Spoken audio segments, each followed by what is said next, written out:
tonight on Halton News right here on your TV. It's Wednesday, August 12th, and I'm Jessica Keating.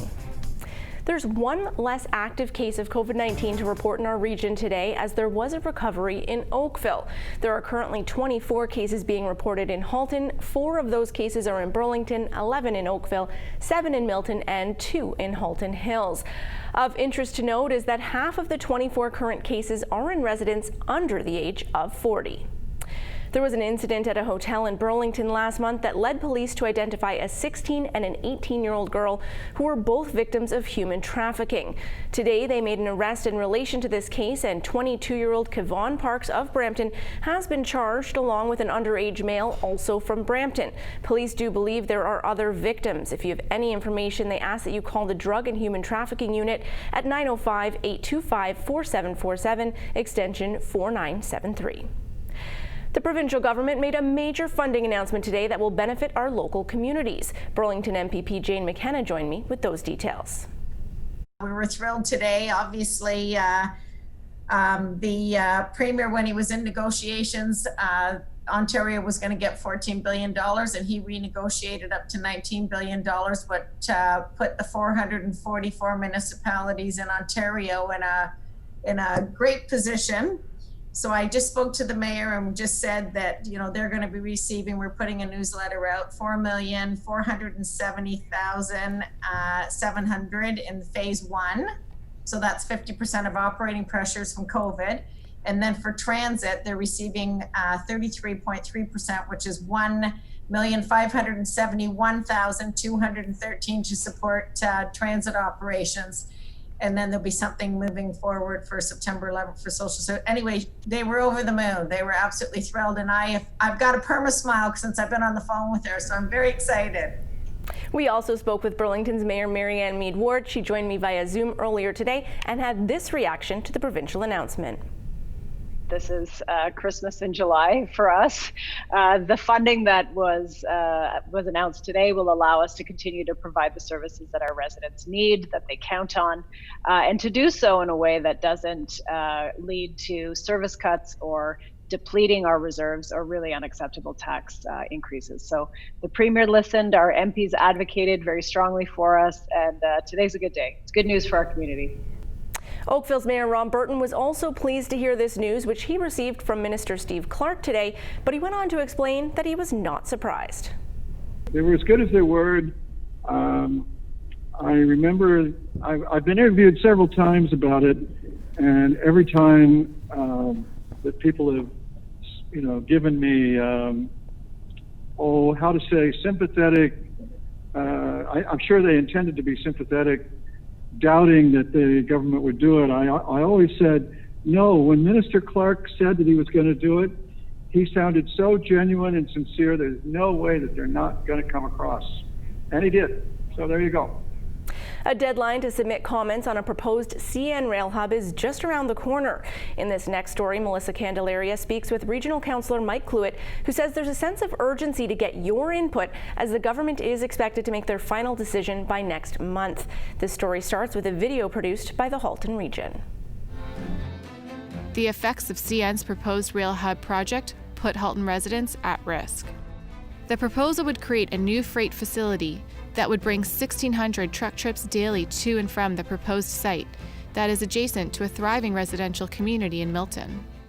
And that's just a sample of Halton Region's latest video on why they are against the proposed CN Rail Logistics Hub in Milton, urging residents wanting to speak out against this proposal to do so quickly, as time is running out. Ontario's Ministry of Environment and Climate Change will be making a final decision on the proposed 400-acre truck rail hub on September 23rd. The Impact Assessment Agency of Canada is in the final stages of public consultation in the federal review process, with the deadline looming on August 21st. Regional Councillor Mike Cluett says he's hopeful they will get the results they are looking for. I'm fairly confident that the Impact Assessment Agency will go through the comments that have been received by residents, and looking at the previous reports from our the last summer's activities, and seeing that there are going to be significant adverse environmental impacts. There's also an option for residents to get online to sign an online petition that August 16th is a deadline for that as well.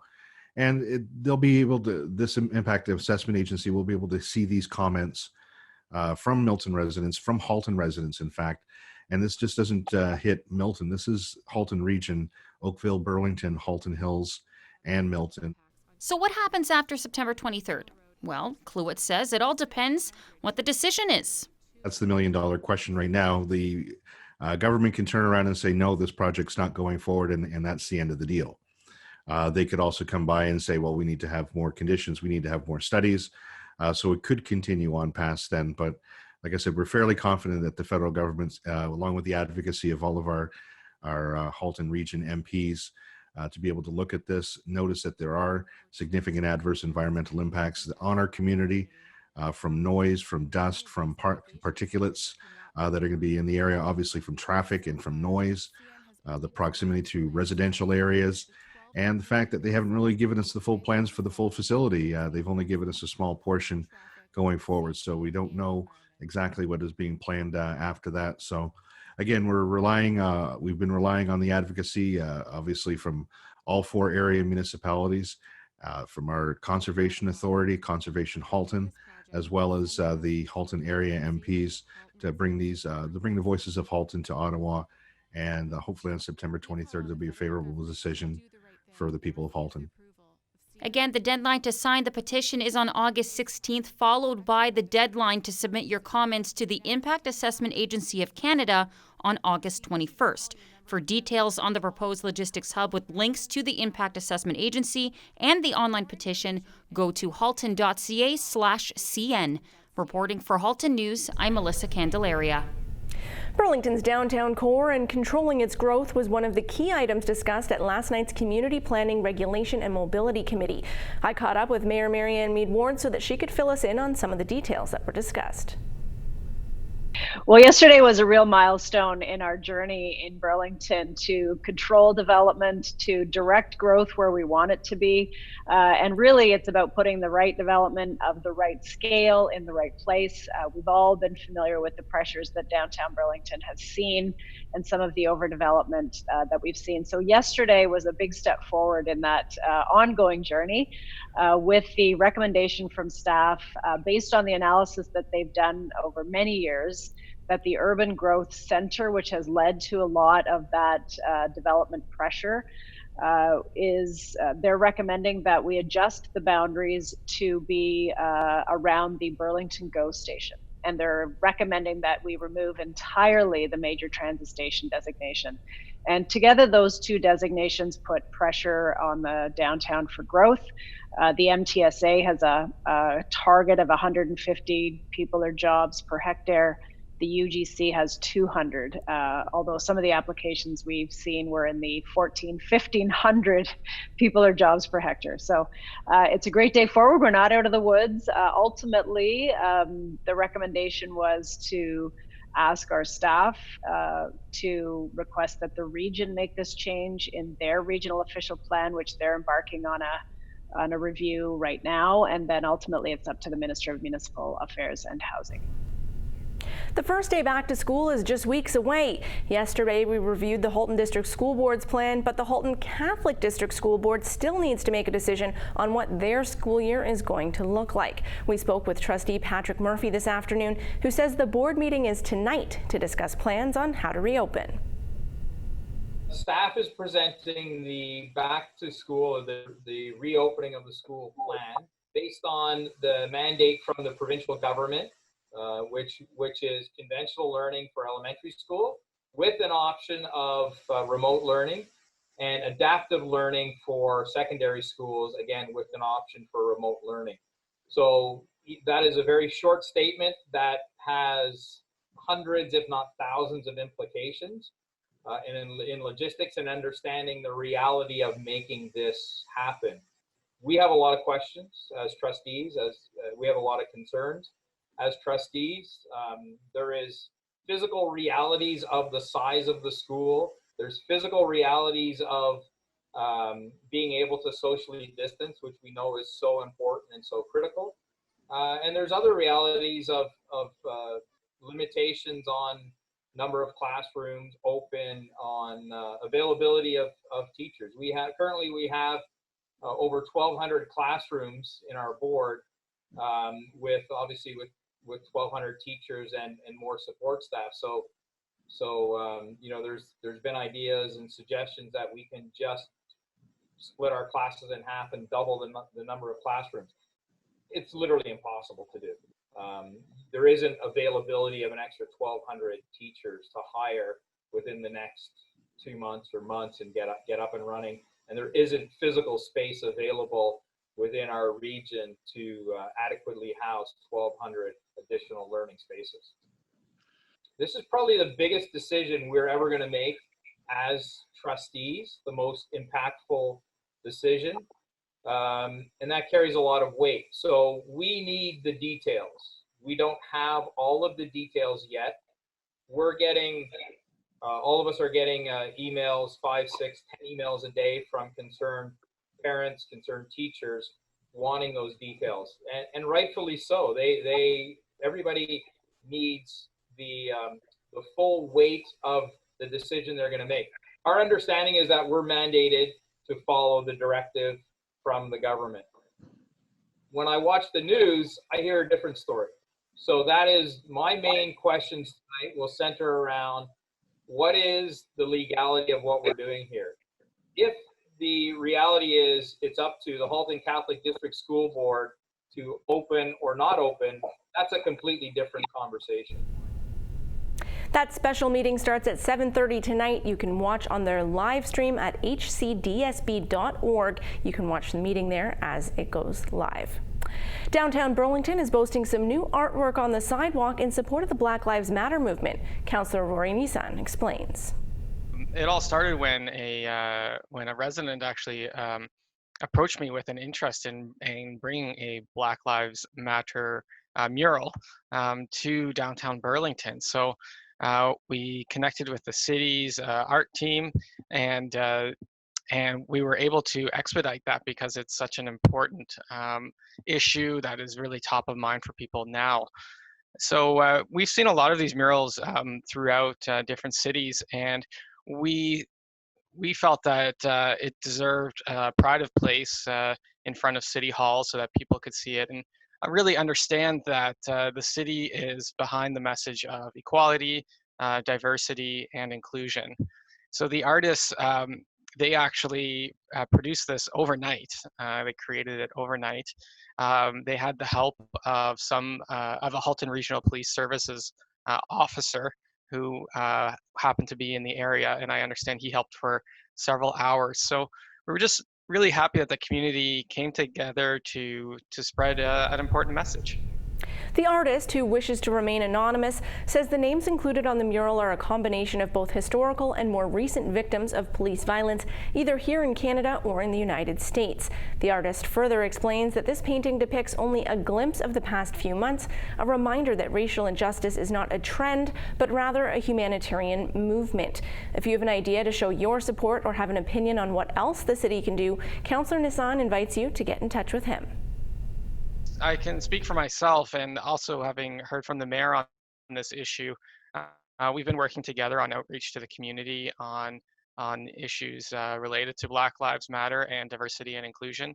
And if there are people who are interested in taking part in a forum or a dialogue to talk more about what the city could and should be doing on these issues, they're welcome to reach out to me at ward3@burlington.ca.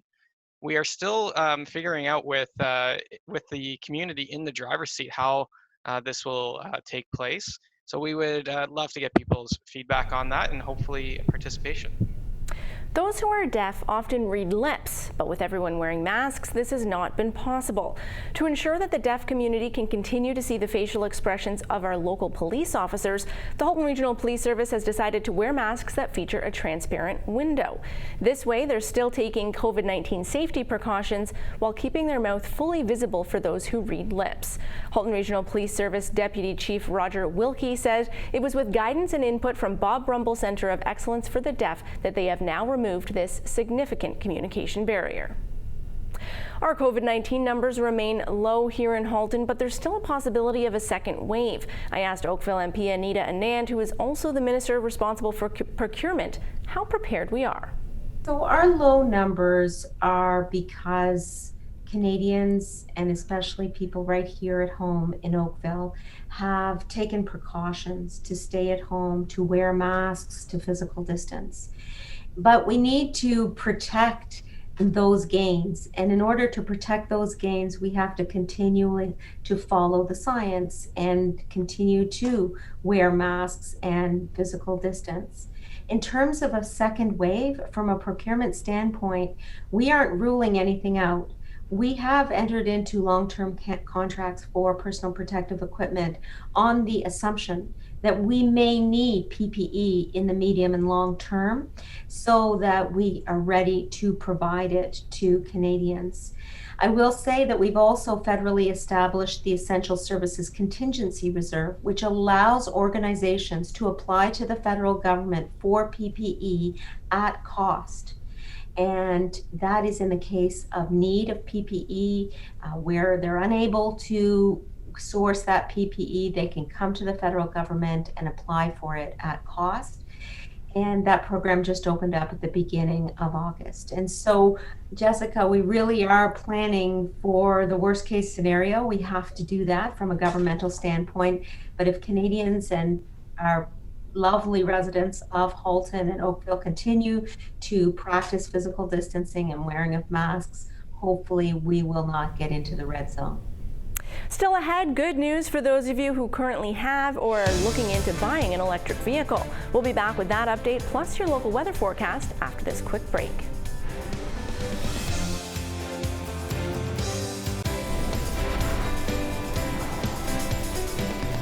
Welcome back to Halton News. Oakville's Mayor Rob Burton had some additional news to share with me today that may encourage some of you to go electric. We are sharing the costs of installing 46 electric vehicle charging stations all across town, and that is a program that's also a combination of federal and provincial and local money. And so, you know, this is also very good news. Part of our community energy plan is built around the idea that people are going to drive gasoline-powered cars less and shift to electric vehicles. And, you know, there's this thing called range anxiety, where people worry, oh, but what if I run out of electricity? And now there'll be 46 more places around Oakville to charge up your battery.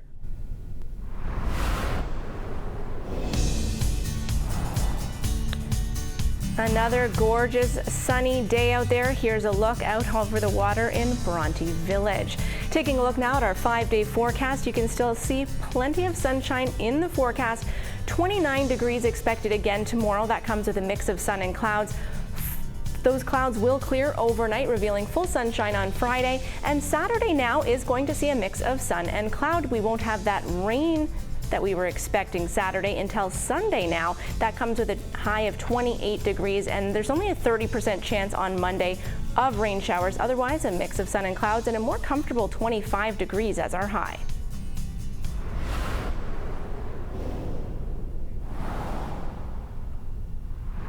One of the biggest challenges organizations are facing right now is figuring out how to lead through these unpredictable and uncertain times. In light of this, the Burlington Chamber of Commerce invites you to experience the Dare to Lead program. They say it's a unique and powerful leadership development program with a focus on building skill sets so that you can rumble with vulnerability, live into your core values, trust, and learn to rise. Individuals who successfully complete the full 24-hour Dare to Lead program will receive a certificate of completion and can put that on their LinkedIn account. Space is limited. To register, please visit burlingtonchamber.com.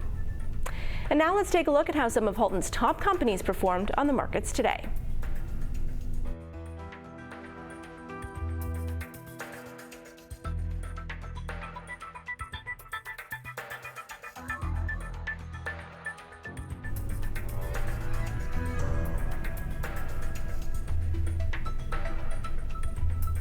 The Burlington Food Bank wants to make sure that you're not skipping meals if money is tight. They are there to help. More on that after the break.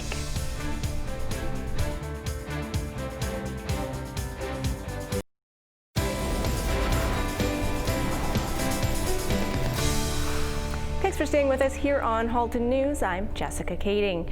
For those of you who are struggling, the Burlington Food Bank wants to make sure that you know they're only a phone call away. Let's take a look. We want to let people know that we're here to help them out. We know that during COVID, one of the things that happens is the financial stresses that start to play on your body aren't great for you. And so one of the things that is really important is that you continue to eat healthy, and that's why we're really glad that we're able to produce and provide really healthy food for people. So we have our garden that we're getting food from, and also bringing in healthy fresh produce. We also get regular protein that we're able to offer to our clients. So we make sure that we're adding to your diet so that you can eat healthier. It's one of the big things that happens to people is they end up not eating healthy and not eating enough meals. They start to skip meals for their kids to be able to eat, and it's not good for you to do. So we're really trying to press people to make sure that they're getting the food that they need. Make sure that you give us a call. Make sure that you're emailing us so that we can get that food delivered to you, or you can come by here and pick it up. We also want to thank the people over at Wellington Square. We're really happy to be able to partner with you, and they dropped by yesterday and dropped off some nice treats for our volunteers. So we've been able to share them out to our volunteers today, and we really appreciate it that we can let them know how much you've appreciated us, and we really appreciate all that you're doing at Wellington Square. While your summer may look a little different this year, we want you to share your summer. Head on over to Your TV Halton on Facebook and comment with a picture of what you are doing this summer, and you could win a weekly prize pack or even a grand prize of $500 to support local business. Remember to tag Share Your Summer. Attention all artists, cultural workers, and nonprofit managers. Halton Hills is bringing the York Region Art Council's tried and tested ARTREPRENEUR program to your home with 9 weeks of interactive online instruction by top experts in the field. Topics include business planning, marketing, market research, and so much more. Weekly sessions will run from September 15th to November 10th on Tuesdays from 6 to 8 p.m. The program is free. The $100 deposit will be returned to you upon completion of the program. For more information, please visit artrepreneurprogram.com/Halton Hills. I'd like to thank you for watching us here tonight. We'll be back with another live newscast tomorrow at 5:30. For Halton News, I'm Jessica Kading.